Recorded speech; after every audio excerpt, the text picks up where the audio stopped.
Hello, everybody. I'm Ramsis. And I'm TheVespor. And we're here for another edition of Back in Time, episode number 35, where we take a look at something from the past that we still enjoy to this day. Don't forget to like, comment, subscribe, and of course, ring that bell so we can bring you a lot more of these in the future.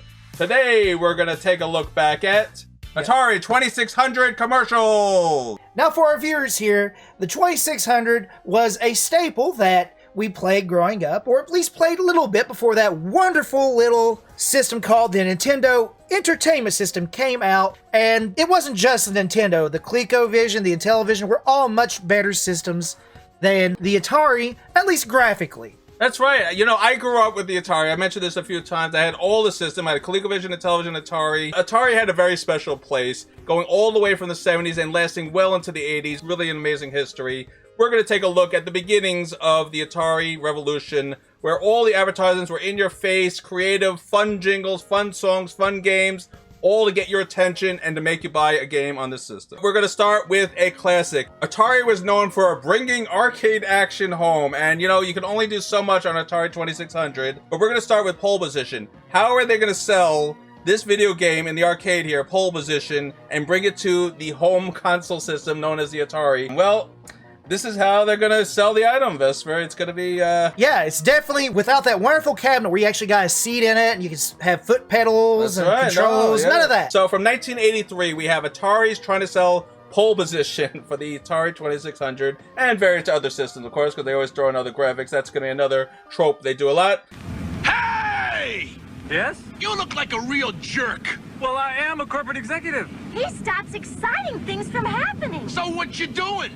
Well, Muffy, Buffy, Biff Jr. and I are going on our Sunday drive. Oh, no, you're not. You're gonna play pole position!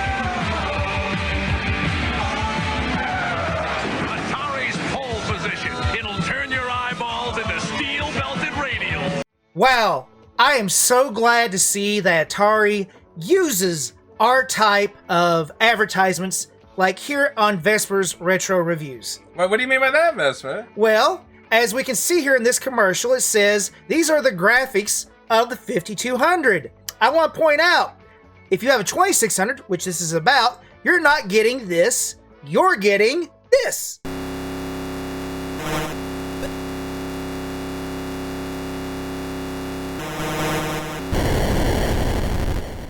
Wow, that's the 2600 Vespor. That doesn't look anything like the game. That's so loud and obnoxious, and it looks like a box on a black screen here. What is this? And guess what? There's no grass. It's just all pavement. And the best part about this is Atari didn't lie to us. They told us those were the 5200 graphics. They didn't show us the other graphics. So if you weren't watching or happened to blink during that 2-second moment where it's on screen, uh-oh. Right, and then you buy the 2600 and you're expecting this, and you get this instead. All right, well, I can see why they went with a whole family racing motif here in this commercial, because we're trying to distract everybody. You're not getting arcade quality on the 2600. On the 15200, yeah, maybe a little bit, but the controllers in the system suck, so that's a different story altogether. So some executive is driving this little crappy car here. Well, he didn't say what he was a CEO of. Maybe like Snack Shack or something like that. That's true. We're assuming the best. So Muffy, Tuffy, Buffy, and Ruffy, whatever the names were, are going on a picnic, and the giant from the sky, I don't even know what's Oh, that's Atari. Oh, the Mega Atari. Yeah, that makes sense. They're such a big corporation that they loom over all of us. Yes, I guess. That's right. And you pick them up and you say, well, you know what? You're going to play pole position.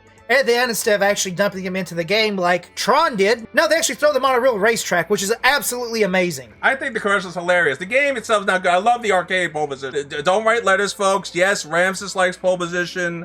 I'm talking about the 2600. They get dumped out and they get immersed onto a real track. They're all like, oh my god, what the hell is happening? The wife's putting a helmet on, and pretty much they're crashing all over the place, but we don't know who actually survived and who died. I think the family actually survives, but we only see the parents at the end, so I guess the kids might not have made it. Well, I don't know. That guy just definitely didn't make it. And they also have the googly eyes at the end, too. Yes, you gotta have that. And they're doing this infrared. Like, what is the purpose of this? I've been, like, really trying to distract that the game is not this good, but if you use your imagination a lot, you can pretend like you're traveling through time or dimensions or something here. Oh, yeah, this is just a transcendent game if you didn't know. You better believe it. I think the commercial's great. The song's fun. The situation's cool.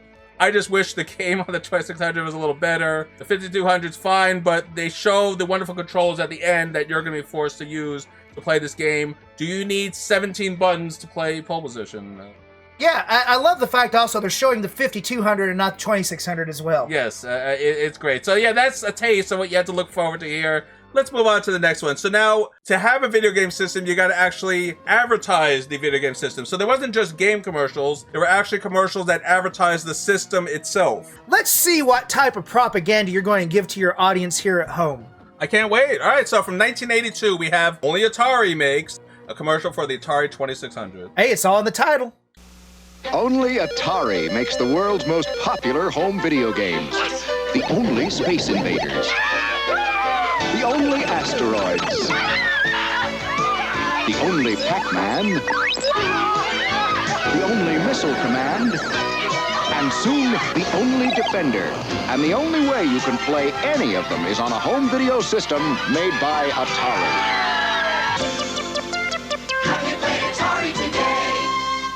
Well, Vespor, Only Atari makes the world's most popular home video game. So they show kids enjoying it. They're showing Space Invaders where they're about to lose. They didn't shoot any yet. They're moving out into the middle of nowhere in asteroids. That's great. We got Pac-Man with the jittery graphics. They're actually showing that horrible game. Missile Command, I know they have 26,000 points. They're doing pretty well in that one. And Defender, that's actually a fun game. Good choices except for Pac-Man. This is great propaganda. I mean, advertising. Sorry, advertising, not propaganda. Yes, advertising. They are showing a lot of their best games. There's more and more kids, more families showing up, and they're playing it. They're having a great time. The pizza delivery guy's there. Granny and Grandpa's there. Even the mailman is there. And it's absolutely 100% amazing, because I mean the Atari only makes the world's most popular home video games, and in a way I can see why they put Pac-Man in there, because Pac-Man was the world's most popular game. Missile Command looks amazing. Breakout is a fun game for what it is. Defender, really a very good game. So I mean they pick some good ones here,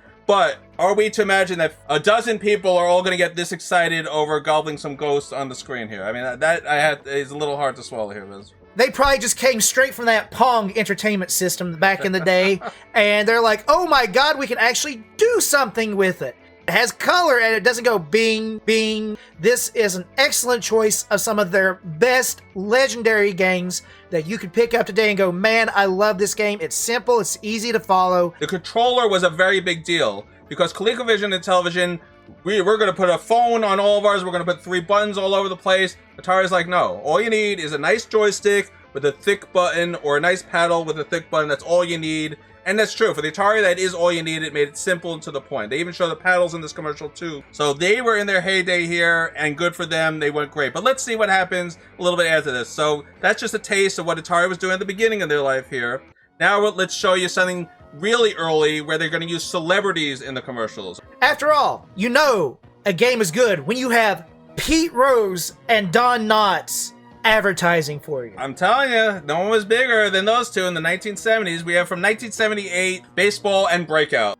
Okay, Atari, let's see your best pitch. You're out, Rose.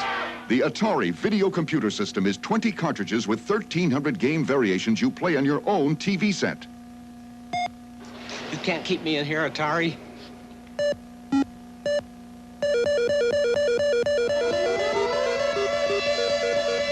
Don't watch television tonight.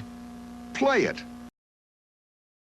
Wow, so Pete Rose and Don Knotts, you wonder how much they got paid for this like 2-second moment that they show up here. The ump is really getting into it. He's grinning and he's like, you're out, Rose. And then they show the classic. Those are the vintage 1978 Atari boxes. Oh yeah, with real wood. Here's the best part about this commercial is the fact that they get all this energy build up, and they pull a pole position in the fact that the game itself is really very basic.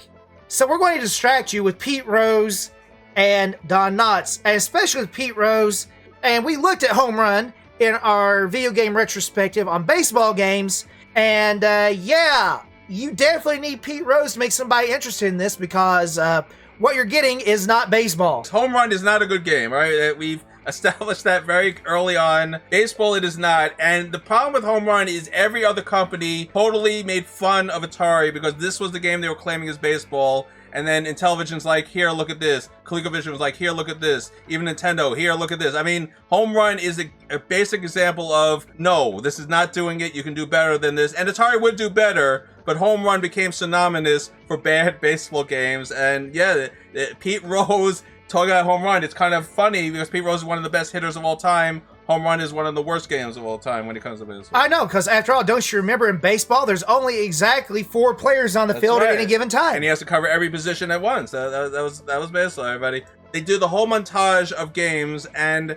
you know, it was like $30 for each one of these games, Vespor, back then. Oh, these were not cheap games. I mean, after all, look at basic math. Space War's not too bad. Combat came with it, so you didn't have to buy that one. So, I mean, we've got a lot of games here that are not what I would consider highlights of their library. As a matter of fact, you can go to just about any retro game store and purchase these for like $1. So there it is, everyone. Video Olympics, and they're even playing the familiar Pong sound in the middle of this commercial. It is hilarious that they thought, like, wow, yes, this is going to sell the system very well. That's why they're throwing celebrities in it, by the way, Vespor. They're trying to distract you. Okay, now let's get to Don Knotts, one of my favorite actors. I mean, it's so great that they talked him into playing this ridiculous role, because people don't realize the plot of Breakout is actually you're breaking out of jail. A lot of people don't realize that you're just randomly breaking bricks. Breakout is one of those games that eventually became like one of the most memorable games for the longest of time because of its simplicity. And in the future versions of this, they actually add music to it that's actually fun and let you vibe and enjoy it, as they would say nowadays for all these youngins out there. And then they had Super Breakout, which added more balls to the screen and different layers and stuff. So Super Breakout was the better version of this. But don't forget, there was a Breakout arcade game that this is based on. You do know that this was in Oh yeah, and the arcade game, of course, was 10 times better than this. That's right, exactly. But this is more colorful, though, because I think that one was just black and white, if I remember. So they paid Don Knotts, what, like $10,000, hold the bars, and then peek his head out through a wall, pretty much. Well, I mean, to be fair, it is Don Knotts, and earlier commercials we've seen that is for everybody. Everyone in the family must consume. Vespor, there's only 20 games available at this point. And you should own all 20 of them by now. Yeah, so 20 times 30 is what, Vespor? 600. That's right. 600 plus 200 is $800 you needed to get the whole system and collection. All I have to say about that is... Have you played Atari today? Oh, I mean, yes, of course I have. Let's move on to the next one. So now let's look at a game that was available on the system. And this is really a very classic commercial. But it was on every system out there at the time. And this is a classic commercial because it is so over-the-top ridiculous that they are trying to relive the plot of this very simple game called Burgertime in this ridiculous situation that this is supposed to be the story of Burgertime. Let's say this. From 1983, we have the Burgertime Atari commercial. Introducing Burgertime, the home video game where you're a chef being chased by food that constantly disagrees with you. Like hot dogs that have a taste for revenge. Burgertime! Eggs that don't turn over easy. And pickles that are very, very sour. Burgertime! Now for Intellivision, coming this fall for Atari 2600, Apple II, Aquarius, and IBM home computers. Burgertime! From Mattel Electronics, don't be surprised if you're on the menu. This is what I'd like to think of as some great advertising. Yes, advertising here, because Burgertime is made by Mattel Electronics, which made this other little game system called Intellivision. Now, you're going to notice something. What we see here is what it looks like on the Intellivision.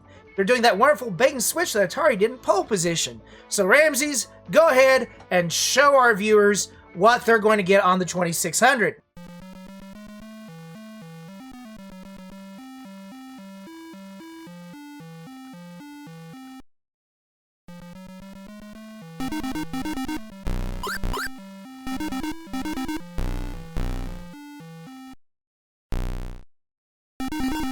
Vespor, this is not Burger Time on the Atari. This looks horrible. You have the egg look like squares, And you have a pixelated thing and you have boxes everywhere? What is this?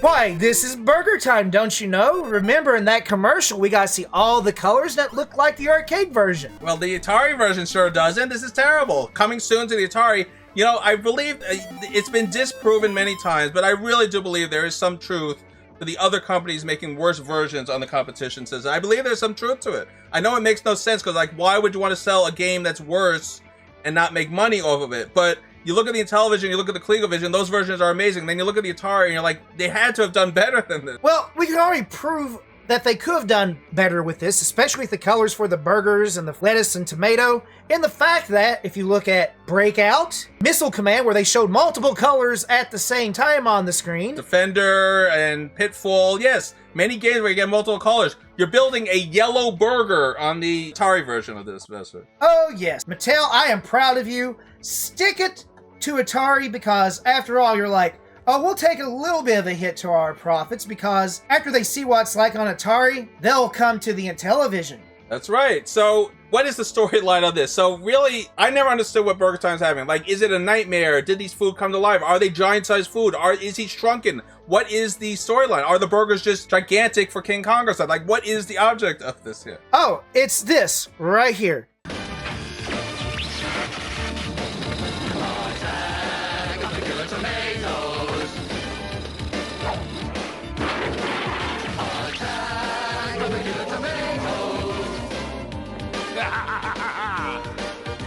From gangrene side, come forth, retreat. The right foot moves to the bitch we speak, except when he has a security leak. Tomatoes, tomatoes! Oh, so that's where they got it from. It's the attack of food, but this time it's just hot dogs, pickles, and eggs. But why eggs? That has nothing to do with anything. Well, don't you know there's good variation of the burger where they throw a fried egg on it. I've had those many a time. It was just mad. It came to life, and now it wants him dead. But why are the burgers so huge? You still haven't answered that question. Well, that's obviously because this guy was making the new super burger. Because remember, everybody back then was always interested in seeing if they could cook up the absolute biggest hamburger ever. The commercial is cool. I do like it. We're going to look at other Burgertime commercials because there's another famous one. Hint, hint. We'll save that for later. But this one's great, too, that they do an animated version of it. And even the animated version, the storyline is still ridiculous. It's like a guy is being chased by food, but he still wants to make the burgers. You know, he's still being chased by food, but his priority is still to make these burgers. I don't care if I'm going to die. I have to finish these burgers for everybody. It's very important. Now, this commercial is perfect for getting you to want to buy it because, after all, doesn't this cartoon look so much fun? Yeah, I kind of wish they did make a Saturday morning cartoon out of this. You know, they had Donkey Kong, they had Pitfall, they had, you know, the Saturday Supercade, and they had a Pac-Man cartoon. Why couldn't we have Burgertime cartoon? That would have been great. Absolutely, be right there, aired right next to Attack of the Killer Tomatoes, helping promote this because, after all, tomatoes play an important part in this video game. There are tomatoes on some of these burgers, so there is a connection there, folks. So anyway, this is Burgertime. Don't get the Atari version, get the Intellivision version, and ColecoVision's alright, but the Intellivision version is a little better. There you go, that's Ramsis' pick of the day. Burgertime for the Intellivision, don't get it for the Atari, unless you want this again.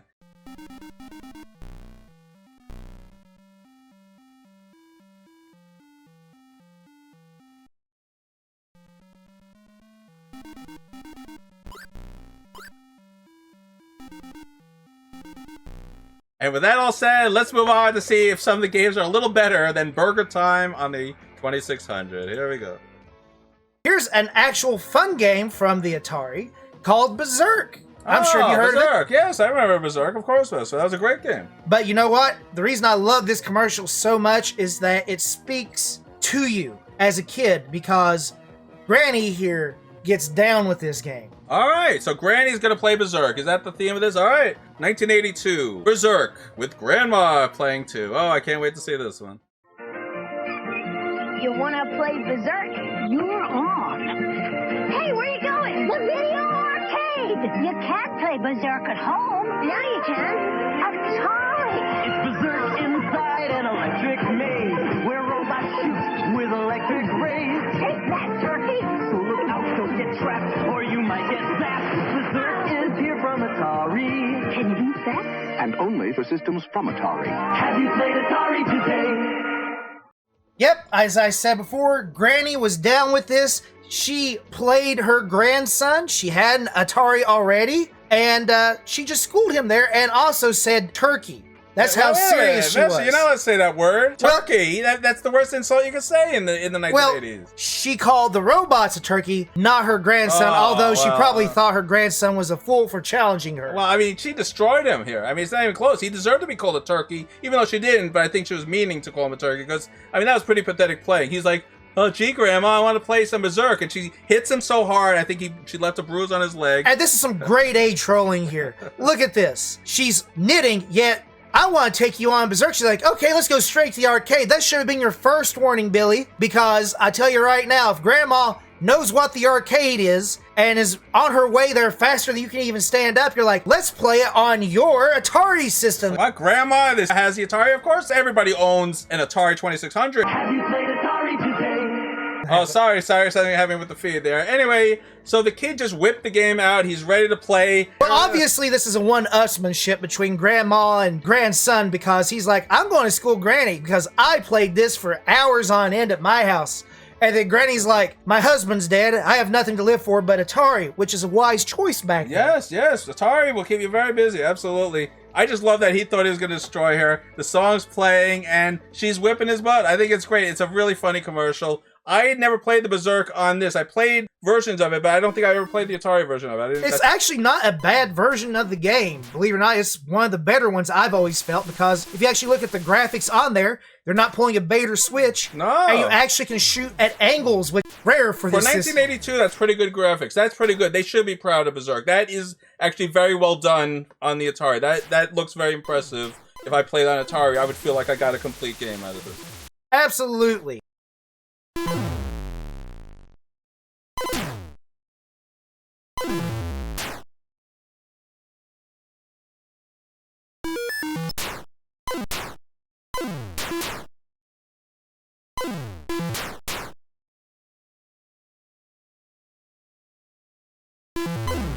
As we said before, the Atari is for everyone, and this game definitely proves it because, after all, if I was the grandson in this, I'd be absolutely embarrassed. Look at that face, Vespor. He's like, oh no. I can't. We're gonna go to school again. Yeah, I can't tell my friends about this. And since you know that this is a grandma from back in the day when grandmas were real good grandmas, the entire neighborhood would know that she kicked your butt. In Berzerk, yes. Yes, that's true. All right, so that was Berzerk, everybody. Now that really advertises it. The song is great. The game is great. The situation's funny. Grandma's whipping her grandson's butt. Yeah, this speaks to the kids right here. And don't forget, folks. Have you played Atari today? With that all said, we're moving on to the next one. This one is going to have a great storyline, Vespor. Why don't you set it up for everybody? Because it has one of your favorite heroes in this, right? Oh, what? Myself?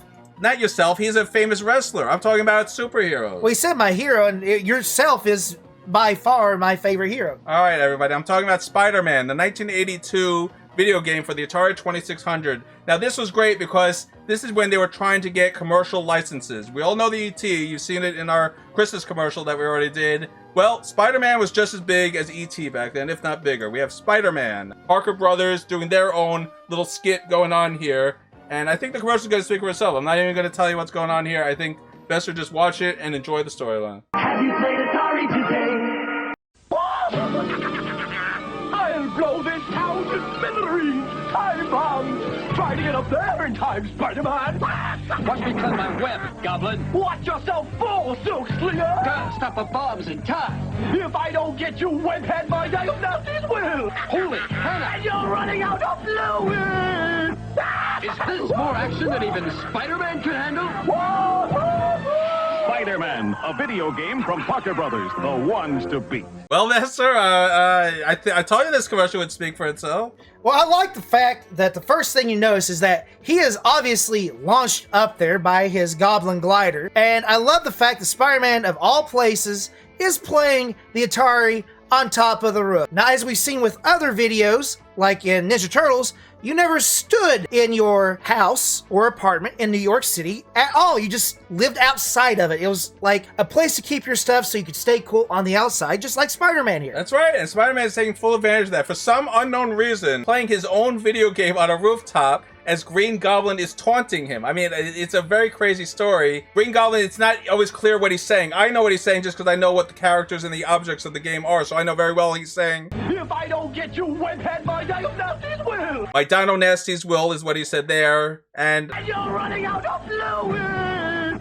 you're running out of fluid is what he said there. Kind of complicated to hear what he's saying, but I already know what's in the video game, so I knew what he was saying. And I'm going to say that is absolutely the longest sparkler that I've ever seen, because you can tell that's not a fuse, and you can tell he's been talking for a while, because it's here to there. He should have blown up. Look, it's right back to the top again. It would have been funny if the thing did blow up in his hand while he saw the Spider-Man, but that wasn't the point. Oh, but he did leave it on top of the TV. Did you notice that? Yep, and then he jumped to his death immediately thereafter.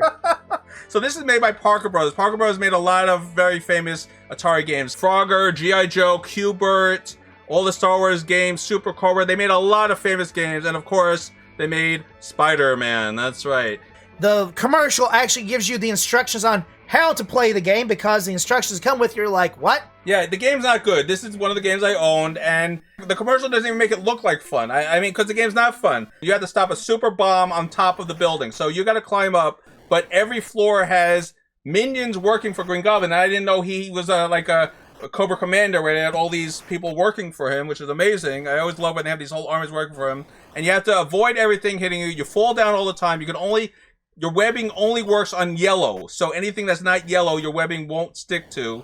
And anything that hits you, you fall to your death pretty much, unless you can hit another thing with a yellow. That is the whole point of the game, and it's not fun, it's not exciting, and I think Spider-Man deserved a lot better than what he got here.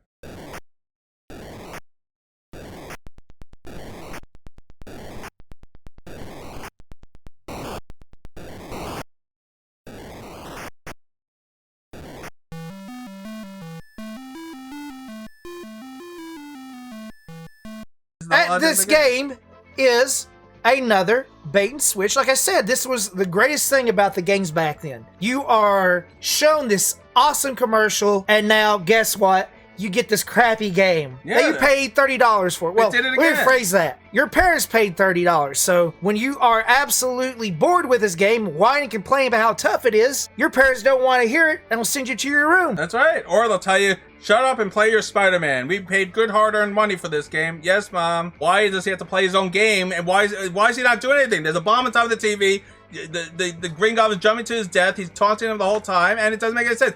Let's just move on to the next one, Vespor. I don't understand what's going on here. You know, back in time waits for nobody.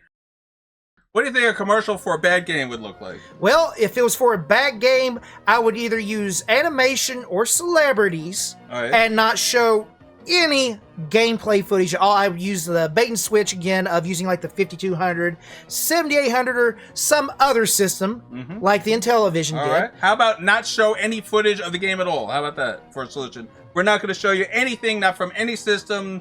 We're just going to sort of re-envision what it should have looked like if we could have done that. Oh, wow. This game must be terrible. That's right.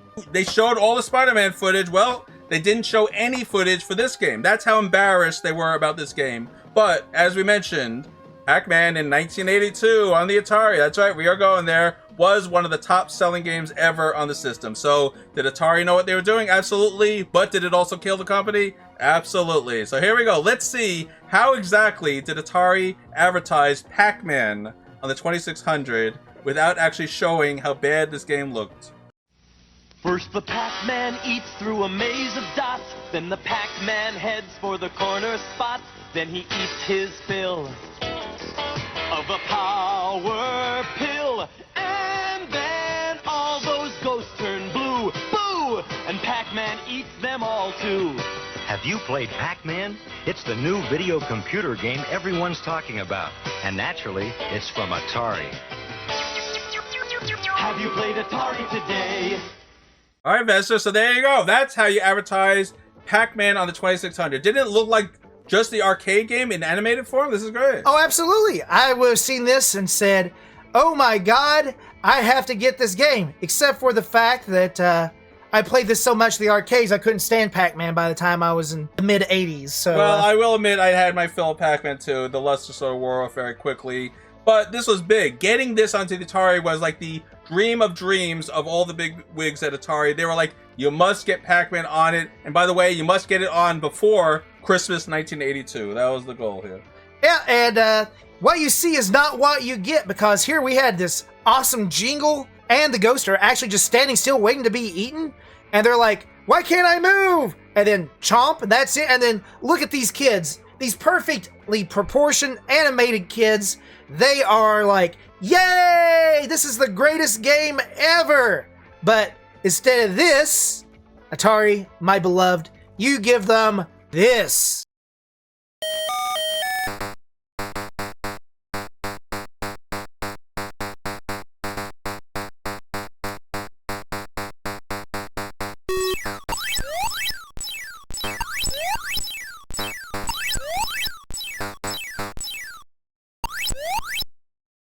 Vespor, those are dashes. They couldn't even put dots on the screen. I mean, come on. And the ghosts are flickering so badly. This maze looks like a bunch of L's. What's that wafer in the middle of the screen? What is going on here? This is horrible. They don't even have the shortcuts on the side. They're on the top and the bottom. Absolutely. I was going to say, didn't you notice that on the animation? This is terrible, Vespor. This is what they came up with? It looks like they took 5 minutes to make, move a yellow circle on the screen and put some dashes there. The ghost flicker, well, who cares? We'll just, it doesn't matter. And the power pellet's no longer a pellet, it's a square. Power box, I guess it's called. That's right. Oh, Vespor, this is terrible. Wait, is this like an English game using hyphenations and periods? Yeah, maybe it's like a learning game. Like, where do you put the dashes? Where do you put the quotes and everything? I don't know, and you know how Pac-Man can only move one direction? He can't even turn around. And the score in this game is so low, it's ridiculous. Yeah, you don't get a lot of points in this game either. It's just a mess. So we go from this wonderful, oh boy, look at Pac-Man on the 2600. We're going to show you an animated moment where the ghost is just patiently waiting for Pac-Man to kill them, I guess. And the kids are so happy, but unfortunately what they're playing is not the actual Atari 2600 version of Pac-Man. Did you notice that both of them have a controller and are playing at the exact same time? It's like, there's 2-player mode, but you don't play at the same time. You play separately. And of course they end it with the famous jingle because they're trying to distract you from not showing any footage. So they're like, yep, Pac-Man. That's right, on the Atari 2600. Have you played your Atari today? Exactly, that's it. At least it's a game that made the history books for all the wrong reasons. That's right. Thank you, Atari. The year after this game came out, the whole video game market crashed. Is there a coincidence here? No, this is exactly why the video game market crashed. This misleading advertisement, this is not the Pac-Man you get, and they were trying to sell that. Everyone bought this game. You get this, folks. You get this. Not what you saw in this commercial. You get dashes and L shapes and flickering ghosts and a Pac-Man that looks weird. This is what you got, folks, for this commercial. Ramses. Yes? Have you played Atari today? Oh, I don't know why I bother. So let's move on to the next one. You get the point. Pac-Man. Enough said. Now, we did mention this series too. Remember how I said Parker Brothers also made Star Wars? Well, why don't we look at that and see how they did with that, Vespor? That might be a good idea here. Oh, absolutely. And we know for a fact that this is absolutely going to be amazing. Because it's Star Wars. Star Wars, the arcade game, made by Parker Brothers on the Atari 2600. Now, this can't be misleading. They're going to show you how great this game looks on the system. 1983, this is great. I can't wait to see what we got here, Vespor. The Force will be with you, right? Absolutely. Or should I say, the Atari will be with you. Have you played Atari today? Star Wars. It's great in the arcade. Whoa! TIE fighters! Fireballs! Coming right at me! Watch the laser towers. Aim for the tops. Pick on the cannons. Use the force. They're coming too fast! It's way! It's way! My shields are gone! Alright! I'm going in! Oh, some game, huh? Some game! In a galaxy of video games, there is only one Star Wars. Vespor, what is going on in this commercial? Well, obviously, he's going to play a video game on the Atari system, but which Atari system is it? Oh, wait, look, don't blink. It's the 5200. Oh, no. Good job, Atari. You've mastered the bait and switch on this. So they say, for all your Atari systems, let's show the best version of it, because, yeah, that's what you're going to get. All right, we're going to do it again. We're going to go there again. What does this look like on the 2600? I got to know. All right, let's see. What does this look like?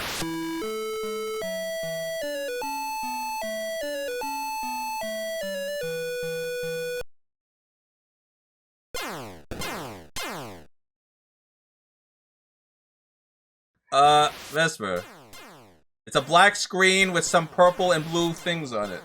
Hey, you definitely tell that's the nose of your X-Wing. Right, and these white pillars are the towers you destroy? Oh, absolutely. Come on now. The Atari is a game where you have to use your imagination. Yeah, I really have And to use my imagination. when you have a bad game, or a bad port as I should say, you have to use a commercial to make you forget all about that. And this guy's screaming at the top of his head with his hair getting blown back like he's actually flying in outer space. And then he just spontaneously combusts, or at least his hair does, I think. Yeah, his hair got a little wild there. And then he's yelling at the poor lady at the register. Oh, it's great! And look at his hair! I mean, it's an effective commercial. It's just too bad the 2600 version sucks so much. No one owned the 5200. I don't know how to stress this to you guys. No one owned the 5200. It was a failed system, and they kept on pushing it and pushing it. You had the 2600, which was a very successful system, and then you had Intellivision, ColecoVision, so you had to make your own version, but no one wanted it. It was very overpriced, and the games were very expensive. And then you had to throw a bad version of it on the 2600, but you only showed off the 5200 version all the time. It was very misleading, Vespor. Well, the things they did get right here about this was the fact that payphone over in the corner, so when you're there, you know, you rode down your bike, because this is the 80s, and we did do that back then. For those that didn't know, we actually did ride our bikes everywhere. You want to call mom and go, Mom, listen, they got Star Wars! And then, because everybody loved Star Wars back then, wouldn't think anything of it, go, yes, son, I'll be right down there as soon as your father comes back with a car, and we will buy this game for you because it is Star Wars. So I was a kid of the 80s. I don't remember ever walking into a electronics boutique or a Toys R Us with them having a Atari 5200 that you could play there. I don't remember that ever happening. Nintendo's, I remember you were able to try in some places, but I don't remember an Atari ever available to play for real like that. Well, there were places that demonstrated, but I believe those were actually the department stores. I don't remember an actual video game store doing that. So I don't remember that happening. So this is some special store where you get to play the game before you buy it, which I think is great. And then he's buying the loose tape cartridge instead of the box version, I guess. Well, I guess because he took it out and they're like, I'll just go ahead and buy you this. Opened it, now you gotta buy it, that's it, yes. Now available for the 2600, 5200, Atari home computers, and the ColecoVision, and the Commodore 64. Out of all those versions, the only one that sucks is the system we're talking about, the 2600. The computers can handle it, the ColecoVision can handle it, and the 5200 can definitely handle it. You can't properly put this on a 2600, Vespor. They shouldn't even try. You can't put this on that system. It does not belong on that system. Have you played Atari Today? I mean, wow, this is great that they really tried to get it on this system. Wow, very impressive. You know, it's such a limited capacity, and that they were able to squeeze this on. That is very impressive that Parker Brothers. Oh, that's absolutely true. I mean, after all, this game system is definitely reaching the end of its life, but man, it can still just show a game like no other system. Now, as we come to the end, we always like to show a surprise video for you all. So what we're going to show to you today is a wonderful commercial that gave rise to a legacy that is still remembered to this day, but not necessarily for Atari. As a matter of fact, this commercial gave rise to a whole slew of campaigns that actually made fun of Atari. I wonder what system that could be. Well, let's find out. Here we go. As an intelligent consumer, I wanted to compare Atari asteroids with other companies' asteroids. But other companies don't make asteroids. I wanted to compare Atari Missile Command with other companies' missile commands. But other companies don't make that either. Finally, I wanted to compare the new Atari Warlords. Unfortunately, other companies don't make it. When it comes to the video games the world wants most, nobody compares to Atari. In 1979, competition started. The Intellivision, which was a much better system than the Atari 2600, was making its move on the market. But Atari owned such a market this time, it was very hard. So Intellivision had to go very strong against Atari. So Atari's like, we got this. We're going to show games that only we have, that you don't have in that system, and why you had to buy an Atari. But it started such a war between the two companies in the means of commercials against each other. It kind of aggressive and amusing at the same time, the way Intellivision went about it and the way Atari went about it, to try to skirt the fact that the games aren't as graphically impressive, but they're more fun, quote unquote, than Intellivision games. So what you have to remember here is that there's this little law in computing called Moore's Law that dictates every year computing power doubles. So the Intellivision came out 2 years after the Atari, which means it was 4 times more powerful and could do 4 times the things that Atari could.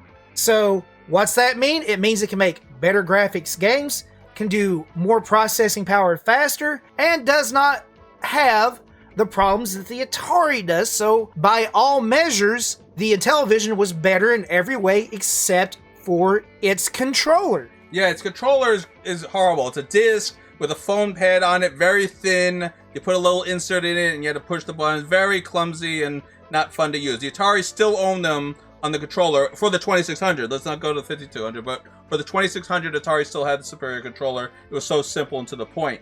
But the fact that Atari is trying to make here is that their games are just revolutionary. They have Asteroids, they have Missile Command, they have Warlords. These are the games that you want to remember. Oh, the other companies don't have that, at least. Yes, that's true, they don't have that, but they had Dungeons and Dragons, they had He-Man, they had Snafu, they had a lot of very impressive games that you can't do on the Atari also. That's right.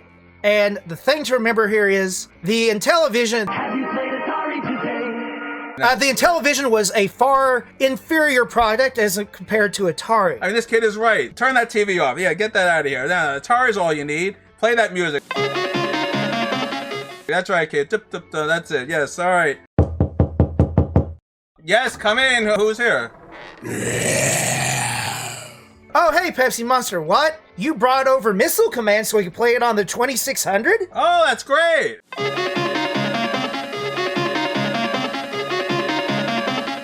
And that's all for this episode of Back in Time. Thanks for joining us, everybody. Please don't forget to like, comment, subscribe, and ring that bell. And also don't forget, have you played your Atari today? Have you played Atari today?